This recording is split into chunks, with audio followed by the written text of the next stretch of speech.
നമ്മൾ ഈ കക്കയൊക്കെ കക്ക ക്ലീൻ ചെയ്യുമ്പോൾ ഉണ്ടല്ലോ, നമ്മളിങ്ങനെ വേസ്റ്റ് കളയുമ്പോൾ അതിൻ്റെ ഉള്ളിൽ നിന്നൊരു കുഞ്ഞി വര പോലൊരു സാധനം വരുന്നു. ഇതാരെങ്കിലും ശ്രദ്ധിച്ചിട്ടുണ്ടോ? ഇങ്ങനൊരു സാധനം അതിൻ്റെ ഉള്ളിലുള്ളതാണോ? എനിക്ക് ഇതേ അതിനെ കണ്ടാലൊരു പുഴുവാണെന്ന് തോന്നും. പുഴുവാണെന്ന് തോന്നും, പക്ഷേ അനക്കൊന്നുമില്ല കേട്ടോ. പക്ഷേ ഈ കക്കയിൽ പുഴു ഉണ്ടാകാൻ ഒരു സാധ്യതയില്ല, കാരണം നല്ല പച്ച ചക്കയാണ് കക്കയാണ്. അപ്പോൾ എനിക്കൊരു സംശയം, ഇതെന്താണെന്ന്. അത് അങ്ങനെ ഇനി ചിലപ്പോൾ അതിൻ്റെ കുടലാണോ എന്നും ഒരു സംശയമുണ്ട്. ഞാൻ ഇതുവരെ ഇങ്ങനെ കക്ക ക്ലീൻ ചെയ്യുമ്പോൾ കണ്ടിട്ടില്ല കേട്ടോ. നിങ്ങൾക്ക് ആരെങ്കിലും ഇങ്ങനെ കണ്ടിട്ട് അറിയാമെങ്കിൽ ഒന്ന് കമൻറ്റ് ചെയ്യണേ.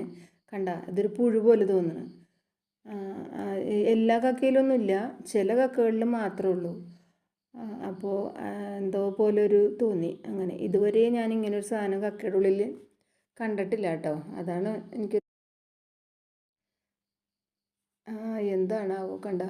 നിങ്ങളാരെങ്കിലും കക്ക ക്ലീൻ ചെയ്യുമ്പോൾ അങ്ങനെ വല്ലതും കിട്ടിയിട്ടുണ്ടോ? അതിങ്ങനെ എടുത്തു കഴിയുമ്പോൾ അങ്ങനെ അതിൻ്റെ ഉള്ളിൽ നിന്ന് ഒരു പുഴു പോലൊരു സാധനം വന്നു. പുഴുവല്ലാന്ന് തോന്നുന്നു, പക്ഷേ ഇതിലൊന്നുമില്ല.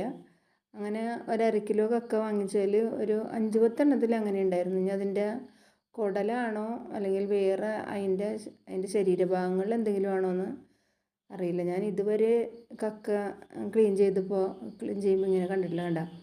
അതിങ്ങനെ ഇരിക്കുന്നുണ്ട് ഒരു സാധനം പുഴു പോലെ. ഇതാണ്.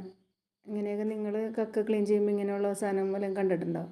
അത് കണ്ടപ്പോൾ എനിക്കൊരു പ്രയാസം, അതിന് വല്ല പുഴുവാണോ എന്നറിയാൻ ആണ്. ഞാൻ ഇതുവരെ കണ്ടിട്ടില്ല കേട്ടോ ഇങ്ങനൊരു കക്കയുടെ ഉള്ളിൽ ഇങ്ങനെ ഒരു സാധനം. നമ്മൾ ആ വേസ്റ്റ് കളയുമ്പോൾ